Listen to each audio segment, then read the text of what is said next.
My name is Alice Parker, 36 years old, a communications director in Dallas.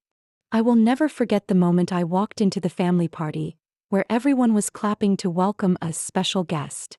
My heart dropped when I realized that the guest was the woman my husband, Ryan, had been whispering on the phone with for months. He sat there, smiling at her while my family cheerfully praised them as if they were two shining stars. Have you ever been betrayed right in the place that was supposed to be the safest? What would you do if you discovered your own family had unknowingly encouraged the very person who was destroying your marriage? Leave a comment, hit like, and subscribe so I can share the full story with you. Before the storm hit, my life had seemed peaceful enough that I thought nothing could shake it. Ryan and I had been married for 11 years. We had a 9-year-old daughter named Sophie, our little girl with soft curls and eyes that lit up like a lake in the sunshine. Sophie was the center of my universe, the reason I endured long, exhausting days at work, the source of energy that made me believe our family was fine, despite the tiny cracks I chose to ignore. Ryan, my husband, was a well-known real estate agent in Dallas. He had always been seen as the dream man of my family. Polite, well-mannered, with a steady job and an image of being caring toward both sides of the family. My parents adored him almost like their own son. Whenever friends or relatives gathered, my mother would praise Ryan for being ambitious and family-oriented. She even hinted more than once that I was lucky to have married him. Honestly, in the early years of our marriage, I believed that too. Ryan worked hard, brought home a stable income, and kept me from having to worry too much about money. He often took Sophie and me out for weekend dinners or surprised us with a small cake for anniversaries, even if he sometimes forgot the exact date.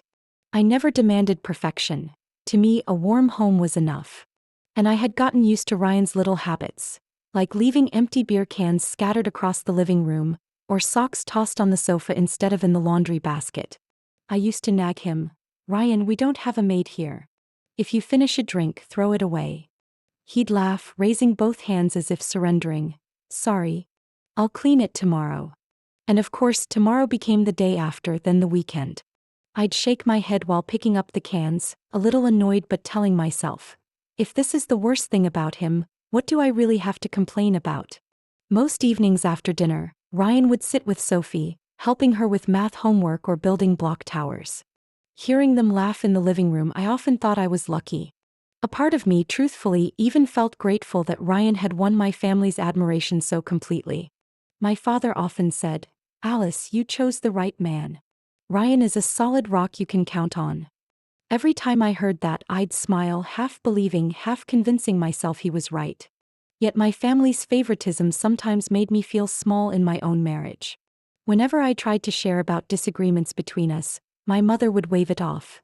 "Men all have their flaws. What matters is he provides for the family. Don't be too hard on him." That sentence felt like a curtain, covering every fault of Ryan's as something forgivable, while my feelings were brushed aside. I wanted to argue, but I stayed silent. I didn't want to be seen as the unlucky wife in my parents' eyes. There were times Ryan and I argued, usually over small things. His work schedule clashing with family plans or him forgetting to pick Sophie up on time. But as soon as he brought home a small bouquet or cooked a simple dinner, I softened again. I comforted myself, thinking every marriage has its minor conflicts. I still remember one summer evening, the three of us sat on the porch drinking lemonade. Sophie ran around with a little flashlight, pretending to catch fireflies. Ryan wrapped an arm around me, whispering, "I'm happy to have you and our daughter." Back then, I believed him. Believed so deeply that I never suspected the darkness hiding behind those tender words. Maybe it was exactly that blind trust that kept me from seeing the truth. I was used to hearing my family praise him, used to friends admiring him, used to the image of a busy yet devoted man. To everyone else, Ryan was so perfect that even I, his wife, sometimes felt undeserving.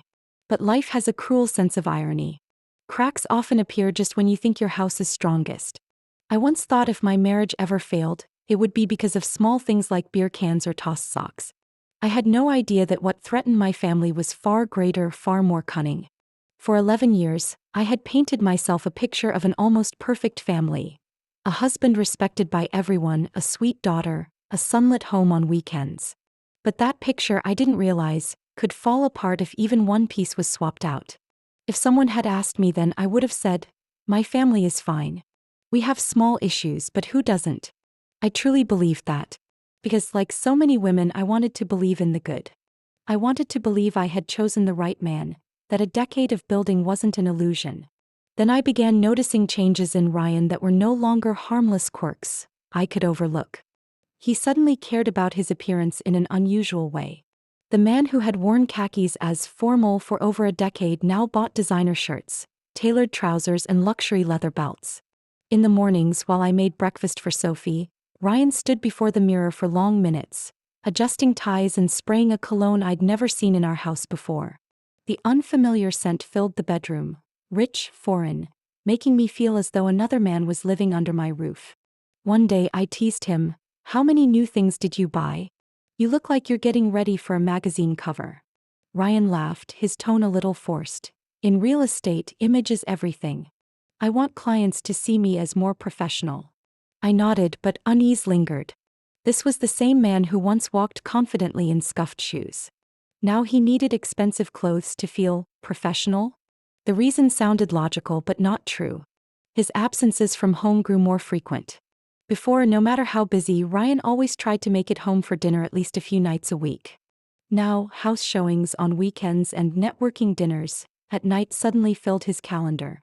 I kept count of how many times Sophie asked, "Mom, is Dad eating with us tonight?" And I had to answer with forced casualness, "He's busy with clients, honey. But he'll make it up this weekend." Sophie frowned, then fell quiet, disappointment plain on her small face. The sight pierced me inside. His phone habits changed too. He used to keep the sound on so I could call when needed. Lately, the sound was always off, the phone lying face down on the table. Whenever a message came through, he'd snatch it up and leave the room claiming urgent client questions. Once while we were watching a movie, his phone buzzed. Ryan glanced at it, tension flashing across his eyes before he quickly turned off the screen. I asked, "Who was that?" He answered quickly, almost cutting me off, "Just a coworker. Nothing important." I said nothing more, but suspicion settled in me, impossible to shake. With my background in communications, I was trained to analyze data, to spot irregularities in campaigns. And the same way, the odd pieces in my family life stood out clearly to me. I began checking the work schedule he shared through our app. His calendar was full of appointments, but when I cross-checked with the online real estate listings, many addresses didn't exist. Many client meetings left no trace at all. I clearly remember one night when Sophie was already asleep. I sat in front of my laptop with sweaty palms. I opened the detailed phone bill, the one I usually check to balance expenses. This time, instead of skimming like always, I scrutinized every outgoing and incoming number. A strange sequence kept repeating almost every day, usually during work hours or late at night. The calls lasted 45 minutes, sometimes a full hour. That couldn't possibly be a regular client. Homebuyers don't spend an hour on the phone every night. Fear mixed with anger. Why was he doing this? And why did I, a woman who always believed in honesty, have to sit here like a detective in my own home? The next day I tried to probe. "Hey, do you have new clients lately? You seem really busy." Ryan shrugged, his eyes shifting away. "Yeah, the market's competitive, I've got to nurture relationships." I looked into his eyes, the same eyes that had reassured me for years, and now saw distance and the glimmer of lies. In the weeks that followed, his changes became even clearer. In the mornings, Ryan left home early, saying he had meetings with clients on the north side of the city. At night, he came home late, sometimes with a trace of perfume on his shirt that wasn't mine. I tried to calm myself. Maybe I was overthinking, maybe it was just air freshener from some office. But my instincts told me otherwise. I remember one rainy night when Ryan came home close to midnight. I was sitting in the living room, a yellow lamp shining over unfinished documents. He walked in, shirt slightly wrinkled, tie loosened. "Why so late?" He smiled, a strained smile. Picky clients, they wanted to see houses until late. I tried to catch something in his eyes, but he quickly bent down to take off his shoes, as if ending the conversation. Sophie woke in the middle of the night, stumbling down the stairs with her teddy bear, her voice sleepy. "Daddy, you promised to read me a story." Ryan froze for a second, then walked over to hug her, apologizing. But in Sophie's eyes, I saw a tiny crack, childlike trust beginning to waver. I began jotting down every detail. The nights he came home late, the hours of each call, even the foreign scents on his clothes. My work habits turned me into an analyst, collecting data, searching for patterns. And the more I recorded, the clearer the picture of deception became. Still, I wasn't brave enough to confront him outright. Part of me feared the truth would shatter the family. Part of me needed certainty. I couldn't let Ryan twist things, painting me as paranoid. So I chose silence, watching, gathering more evidence. Some nights, lying beside him, listening to his steady breathing, I asked myself, does this man still belong to me? Does he remember that beside him is the wife who has stood with him for over a decade? Or is his mind already somewhere else?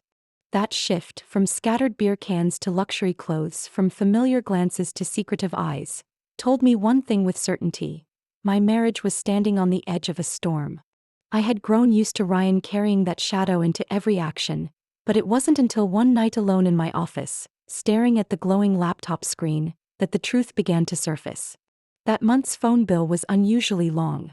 The same number repeated, a familiar sequence filling hundreds of lines. I circled it with a red pen, my hand trembling so badly the writing slanted. And then, in a moment I dreaded, I typed that number into the search bar. A name appeared, Clara Mitchell. Clara. 34 years old. I found her on social media after a few clicks. Photos unfolded like a polished advertisement. Morning meditation on a yoga mat, breakfast with a green smoothie and whole grain toast, radiant smiles beside her husband Ethan Mitchell, a graphic designer with a gentle face and eyes that never left his wife. Scrolling further, I saw their wedding anniversary photos with captions dripping with affection. 5 years and I still feel the same as the first time I held your hand.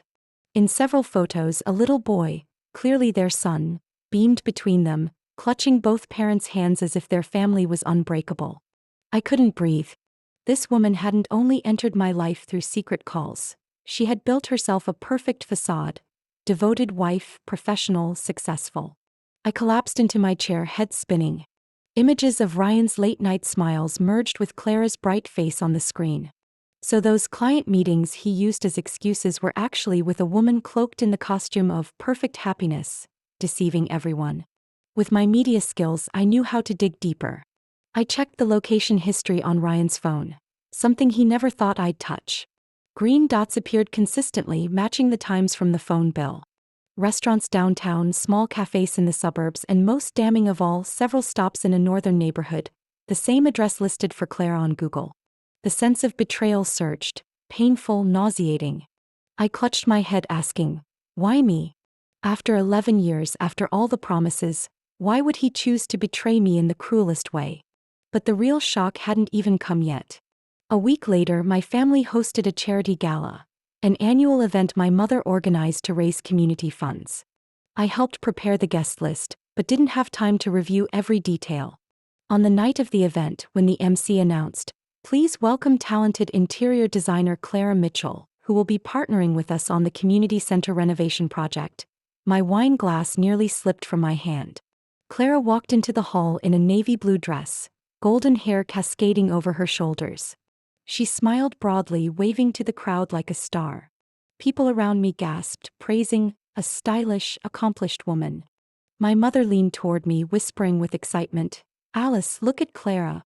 This is the kind of person worth partnering with long term." Every cell in my body screamed a warning.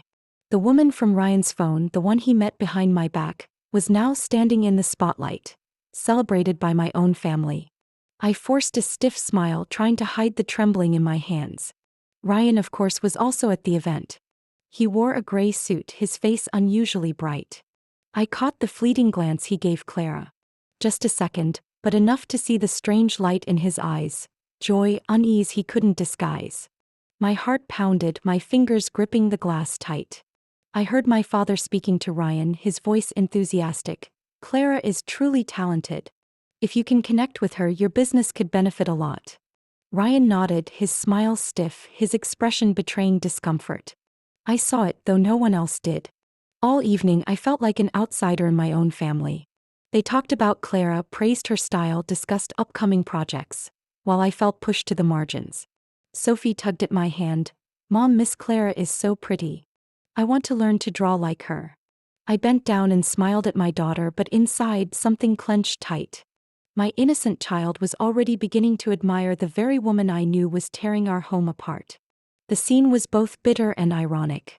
My family, my own child, even they were charmed by Clara's polished image, while I was the only one who knew the truth. As everyone raised their glasses in celebration, I stood still, my mind spinning. I felt like I had fallen into a play where everyone else knew their role, and only I sat in the audience seeing reality. That night when the gala ended, Ryan drove me home. The air in the car was thick, heavy. I looked at him, streetlights casting shadows across his pensive face. I asked, my voice calm but each word slicing the air, "How long have you known Clara?" Ryan flinched slightly, then quickly regained composure. "Oh, it's just work. She's a designer, you know. In this field, collaboration is normal." I turned my face toward the window, smiling coldly. Normal? I knew all too well the kind of normal he was trying to cover up. That night, I lay next to Ryan, but it felt like an entire ocean separated us. He slept peacefully while I lay awake, staring at the ceiling, listening to the ticking of the clock. I knew that from the moment Clara stepped into that party, my life would never be the same again. In that instant, when Ryan's eyes met Clara's across the crowded hall, I knew I had seen a truth no one could deny. It wasn't vague suspicion anymore. It wasn't merely phone bill numbers or faint marks on a location map. It was a flash of light in their eyes, an awkward smile between two people who pretended to be strangers. And I, the wife who had lived beside Ryan for over 10 years, was sensitive enough to recognize it. Clara sat at the table of honor, Ryan at the opposite side, but their eyes constantly sought each other. Soon, small nods, faint smiles, silent exchanges became knives twisting into my chest. I sipped my wine, forcing a calm face, but my palms were cold and damp. My family didn't notice a thing. My father turned to Ryan, his voice full of excitement. "Do you see? Working with someone like Clara is as good as striking gold. She's young, creative, knows how to connect. This is a relationship we can't afford to miss." My mother added, "Alice, you should learn from Clara. She's graceful, confident, everyone loves her. How fortunate to have someone like her joining these projects." I listening to every compliment, feeling as if the whole room leaned the other way, letting me fall into an invisible void. My family wasn't praising the woman intruding on my marriage. They were unknowingly lifting her above me. Part of me wanted to scream the truth, to point at Clara and say, "Do you even know who you're praising? Do you know she's tearing apart your daughter's family?" But I held it in. The pain turned into a thick layer of ice in my chest, suffocating me. Ryan pretended to keep his distance, avoiding Clara's gaze too long. But the nervous flicker in his eyes, the way he twisted his glass, the faint redness on his collar when she laughed, all betrayed the truth.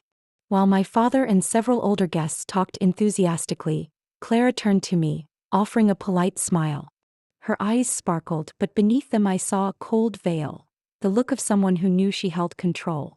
I smiled back, polite enough to hide the cracks in my heart. When the party calmed, I found an excuse to slip onto the balcony for air. Inside, laughter and clinking glasses continued. The night breeze carried a sting of cold. Would they ever take my side if they knew the truth? Ryan came out, feigning surprise. "What are you doing out here? Everyone's looking for you inside." I kept my tone steady. "I needed some air." He nodded, leaning against the railing, his eyes drifting away. I saw the restlessness, the tension he tried to mask. I wanted to ask, "Do you know your eyes betrayed me before your words ever could?" But I swallowed the question, leaving only a heavy silence between us. That night, when we returned home, I hoped for some comfort from my family. Instead, my mother kept repeating her admiration for Clara. "That girl is truly talented. With her support, the community project will shine. Alice, you should get closer to Clara." I answered flatly, "Yes." In the days that followed, the isolation grew sharper. Whenever I tried to bring up my suspicions, my mother brushed them off. "You're too paranoid. Ryan's a good man, Clara's a professional. Don't make things harder for yourself." My father's voice was stern. "You need to trust your husband. If you're always suspicious, no marriage can last." I knew that in their eyes I was the difficult one, while Ryan and Clara were perfect. That feeling cut deeper each day, leaving me utterly alone among my closest kin. One evening, after Sophie had fallen asleep, I sat in the dark living room. Ryan walked in, reaching for the switch, but I spoke. "Don't." He stopped, looking at me in the dim light. I asked, "Do you have anything you want to tell me?" Ryan hesitated, then forced a stiff smile. "I don't know what you're implying. You've been too tense lately, Alice." That answer was like a final blow, pushing me deeper into isolation. After that night at the party, I knew I couldn't keep waiting for a confession from Ryan. He was too skilled at building facades, too used to hiding behind smiles and half-hearted embraces. If I confronted him, he would twist it and my family would defend him as always. I needed another path, quiet, certain, leaving him no chance to turn it back on me. The name Ethan Mitchell kept flashing in my mind. The man with the gentle smile in Clara's photos. The husband who left sweet comments under her posts, writing captions filled with love. In his eyes I saw trust, naive and heartbreaking. He didn't know his wife was using that very love as a cover for betrayal. I began to plan. As a communications director, I often worked with graphic designers for campaigns. Ethan, being a designer, wouldn't think it strange if I reached out for work. A meeting framed as professional collaboration was the perfect cover to approach him. I drafted a short email, professional yet intriguing. I explained that my company was seeking a designer for a new branding project and asked to meet in person to discuss details. I suggested a small cafe downtown, one I knew Ryan and Clara had never visited. My fingers trembled slightly as I hit send, as if opening a door to an entirely new chapter. 2 hours later, Ethan replied. His tone was enthusiastic, polite, with thanks for considering him. I reread the email several times, feeling both sympathy and sorrow. He was too trusting, too genuine, unaware that this meeting would change everything. On the day of the meeting, I arrived 10 minutes early. The cafe was softly lit, jazz playing in the background. I chose a table by the window, took a deep breath to steady myself. Soon Ethan walked in, tall in a simple shirt, kind-faced. He looked around, then smiled when he saw me raise my hand. "It's a pleasure to meet you, Alice," he said, shaking my hand firmly. "Thank you for your time. I think this collaboration could be good for both sides." We began with work talk. Ethan shared creative ideas, his voice animated, eyes bright when he spoke of design. I nodded, but my mind kept observing. In every word I heard a man who loved his craft, loved life, and most of all, loved his wife blindly. After nearly 30 minutes, I decided to test the waters. I leaned in slightly, speaking casually. "You must be busy. I hear Clara's juggling a lot of interior projects too, isn't she?" At the mention of his wife, Ethan froze for a moment, then smiled. "Yeah, she's been really busy. Sometimes I barely see her. She often says she has clients wanting to view homes on weekends, or late-night consultations. I want to complain, but if it's for work, I let it go." He laughed weakly, but a flicker of doubt passed through his eyes. I seized the chance, speaking slowly. "Have you ever felt that schedule seemed unusual?" I ask because, in this industry, I've seen people use work as a cover for other things. Ethan remained wordless, the pause stretching between us. He turned his coffee cup in his hands, eyes down. "Honestly, there have been times I thought it was strange," he admitted softly. "She said she was with female clients, but when I called, the line was busy. When I texted, she didn't reply right away. I told myself I was overthinking, but it's getting harder to ignore." His voice cracked, as if saying it aloud might shatter the dream of his marriage. I looked at him and saw myself. A reflection. The loneliness, the struggle when your instincts scream but your reason clings to hope. I drew in a deep breath, choosing not to circle around anymore.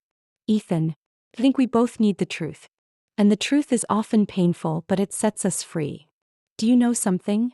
In that moment, I knew there was no turning back. I told him about the phone bills, the location history, the nights Ryan was absent. I spoke steadily, no accusations, no dramatics, just raw facts.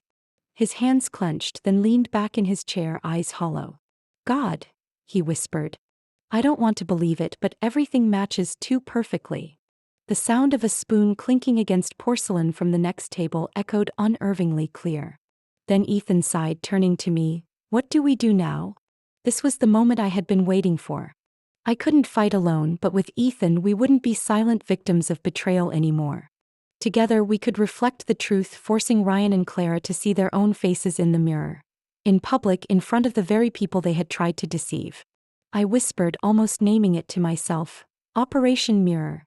We'll make them see themselves in the mirror in front of everyone. If you do it, I'll do it too. I can't let Clara keep lying, making me a fool. We clinked coffee cups, an unspoken vow between us. In that moment, I didn't feel completely alone anymore.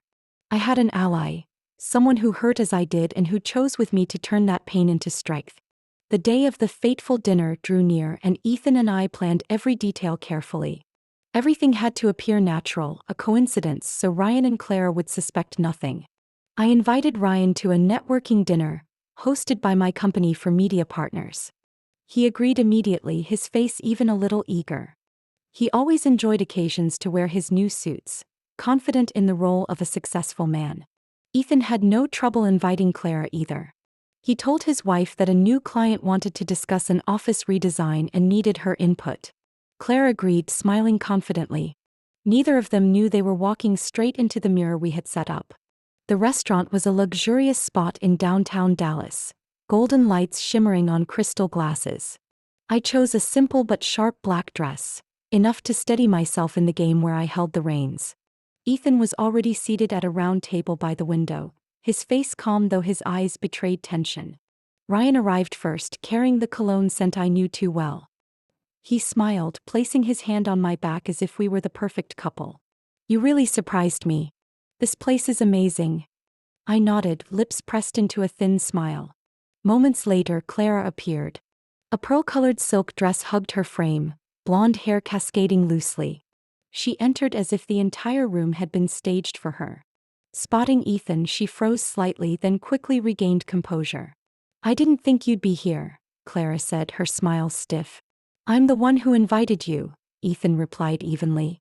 We sat down, 4 people for chairs, but only 2 of us knew we were part of a play already scripted. The air grew heavy, each breath weighed down. The waiter poured wine, filling every glass.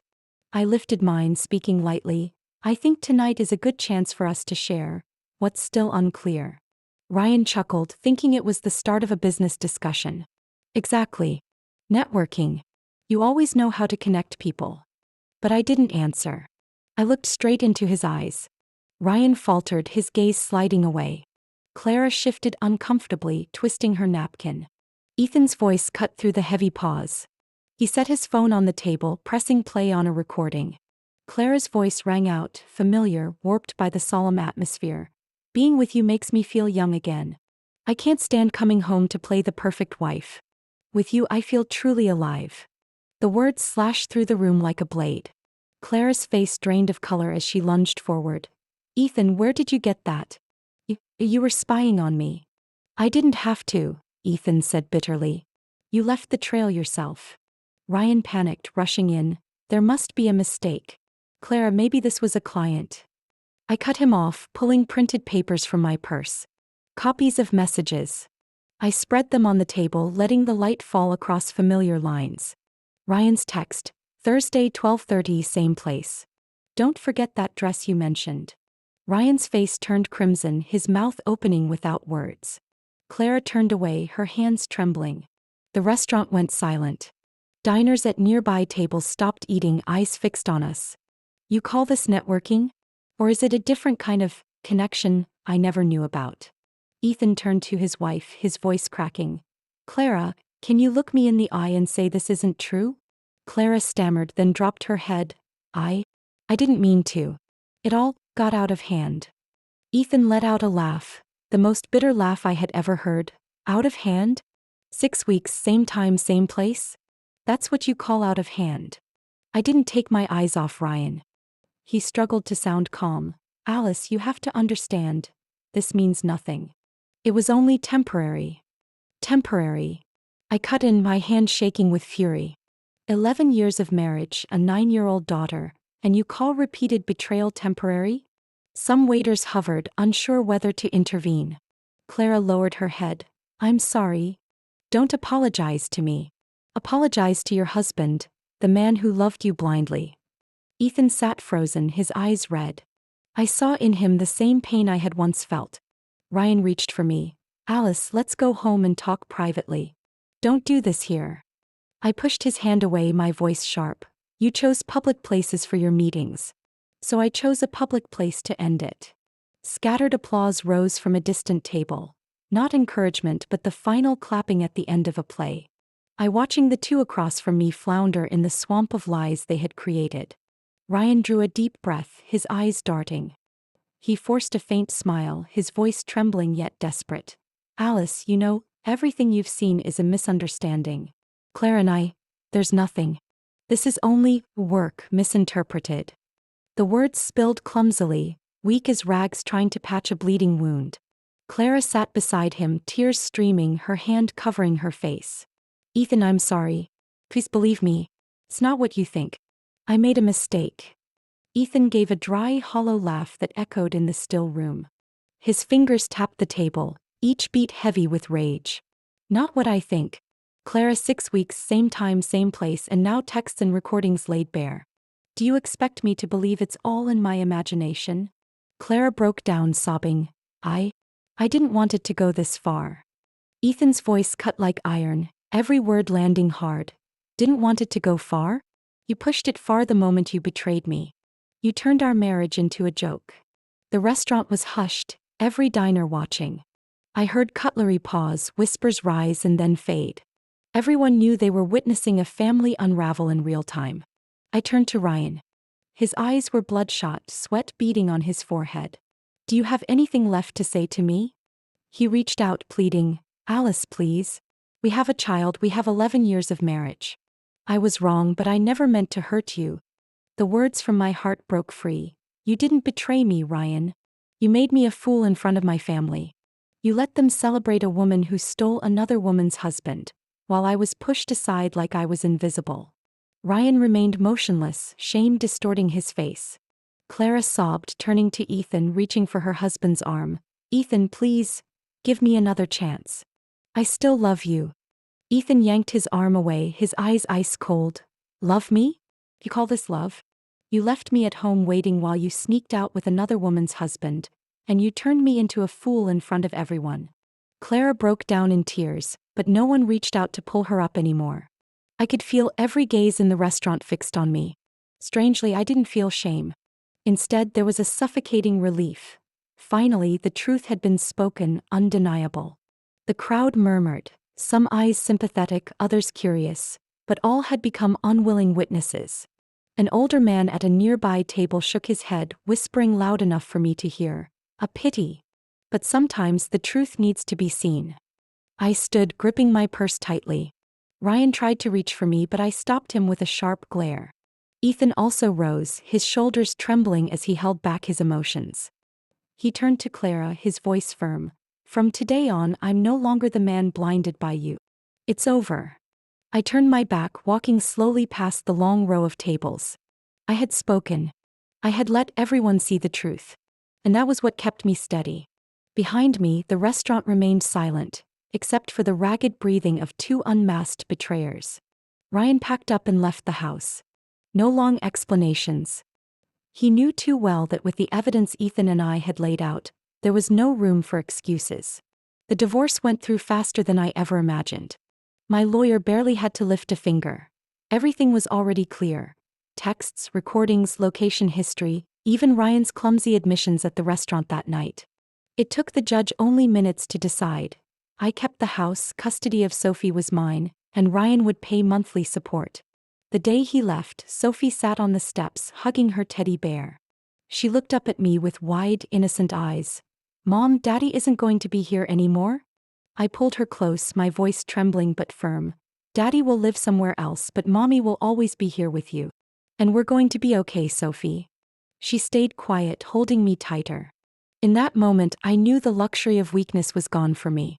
As for Clara, her downfall came even faster than Ryan's. Word of that restaurant scene spread through the interior design community faster than any PR campaign. Clients who once praised her taste canceled contracts. Magazines pulled her photos from their features. From a so-called rising star, Clara became a name spoken in hushed tones and wary glances. Ethan was different. He filed for divorce almost immediately. His voice was calm, but his hands were clenched until his knuckles whitened. I don't want to hold on anymore. What I need now is custody of my son and peace for him. The court agreed. Ethan was granted primary custody, citing stability and the evidence he presented. I saw in his eyes a deep sorrow, but also the determination to protect his child from the same deceit we had both endured. And me, after everything, standing amid the ashes of the marriage I once thought would last a lifetime, I chose to start over. I resigned from my old job, the place where I had forced smiles and meetings while Ryan's messages flashed on my screen. I used the settlement money and my savings to open a small communications company. I named it Phoenix Communications, the phoenix rising from the ashes. Dramatic perhaps, but exactly how I felt. On opening day, Sophie dashed around the little office with its freshly painted white walls. She squealed, "Mom, is this your new workplace? I like that corner. Can we put my drawing table there?" I laughed, pulling her into a hug. "Of course. This will be the place where you and I start our new journey together." What I didn't expect was for Ethan to appear in that journey, not as a broken husband but as a partner. One day, I received an email from him. "Alice, I heard your new company might need design support. If you don't mind, I'd like to try working together." I reread it several times, then smiled. Out of ruin, something solid could still be built. I called him back, my voice soft. "Ethan, I need someone I can trust. And you're the first person I thought of." In those early days, we spent hours in the small office, debating logo colors and every tagline. Ethan was meticulous, creative. I was used to seeing the bigger picture, building strategy. Two pieces that once seemed separate turned out to fit seamlessly. One late night, while Sophie dozed off on the office sofa, Ethan and I were still tweaking the final design. He looked up, meeting my eyes, and said quietly, "Alice, thank you. Without you, I'd probably still be sitting in that house, believing I was a happy man." I froze, then answered, "No, Ethan. Thank you. Because of you, I found the courage to face the truth." We shared a wordless pause, yet it carried no weight anymore. It was understanding, a quiet belief that no matter how dark the past had been, the road ahead could still shine if walked with someone who truly understood. Time passed. Phoenix Communications secured its first contracts. Ethan became design director and I managed the business. The once empty walls now held Sophie's drawings and our new design projects. One day, in a meeting room, Ethan smiled. "We turned their betrayal into the foundation of something new. Life has its strange jokes, doesn't it? Strange, but beautiful in its own way." I knew healing was still a long journey. But for the first time in years, my heart felt light. I was done being the woman left alone in a dark house. Done being the wife reduced to a joke before her family. I was a mother, an independent woman rebuilding myself from fragments. And beside me was a friend, slowly becoming a soulmate, helping me write a new story. 1 year later, I stood backstage at a large hall in Dallas. Applause thundered like a heartbeat, golden lights from hundreds of bulbs shimmering across the room. The announcer had called my name. "This year's Woman of Vision Award goes to Alice Parker, founder of Phoenix Communications." I stepped onto the stage, heels tapping softly on the red carpet, my heart swelling with emotions I could barely describe. Exactly 1 year ago, I had sat alone in a dark room, wrapped in betrayal and loneliness. And now I stood in the spotlight, not as an abandoned wife, but as a woman reborn from the ruins. In the crowd, I spotted Sophie, 10 years old, in a simple blue dress, waving with a beaming smile. Beside her, Ethan smiled too, his eyes warm, calm. He was not only my partner but also my confidant, walking beside me through the hardest days. I felt the weight of loneliness lift. I took the crystal trophy in my hands, drew a deep breath, and began to speak. A year ago, I thought my life was over. I lost my marriage, my trust, and I thought I had nothing left to stand on. But then I realized, sometimes ruin is the strongest foundation to rebuild a new life. The audience erupted in murmurs of applause, but I continued, my voice stronger. They thought they could bury me under lies and betrayal. But from those ashes, I rebuilt my life. And today I stand here to say, revenge isn't always about destroying others. Sometimes the sweetest revenge is standing stronger than ever. The hall exploded in thunderous applause. I bowed slightly, my eyes blurring when I saw Sophie jumping on her seat, shouting, "That's my mom." Ethan turned to her, placing a hand on her shoulder, laughing brightly. I suddenly remembered those early days when he and I sat in the tiny office designing the first Phoenix logo. Back then we were both broken pieces. Now we were building a new journey, not on lies but on trust and respect. After the ceremony, we stepped outside. The evening sky glowed golden, the air carrying the scent of spring. Sophie skipped ahead, clutching her worn teddy bear, the only gift Ryan had ever given her that she still kept. But now it no longer carried sorrow. It was simply a companion of her childhood. Ethan walked beside me, gazing toward the park ahead. His voice was warm, steady. "Alice, seeing you on that stage today, I realized you've truly stepped out of the darkness. You're not the woman marked by betrayal, you're the one inspiring others." I smiled, a lightness spreading through me. Maybe because for the first time in my life I'm living for myself. Together with Sophie, we walked down the path lined with young leaves. Her laughter rang across the park. I glanced at Ethan, catching his eyes, the eyes of someone who had known deep loss, but also believed in renewal. The sun dipped low, gilding the sky, stretching our three shadows across the grass. My steps no longer felt heavy. Each stride, each laugh from Sophie, each look from Ethan, they all confirmed that my new chapter had truly begun. As the golden light faded, I understood this story was not only my journey, but a reminder to anyone who's lived through ruin. Sometimes we think we've fallen, but in that fragile moment, a new strength is born. I had been betrayed, dismissed even in my own family. But now I chose to rise, to rebuild my life with my own hands. And I believe anyone can do the same. Rediscover their worth, turning pain into the foundation for the next step. What about you? If you were in my place, would you choose to stay silent and endure or bravely expose the truth? Share your thoughts in the comments. I truly want to hear your stories.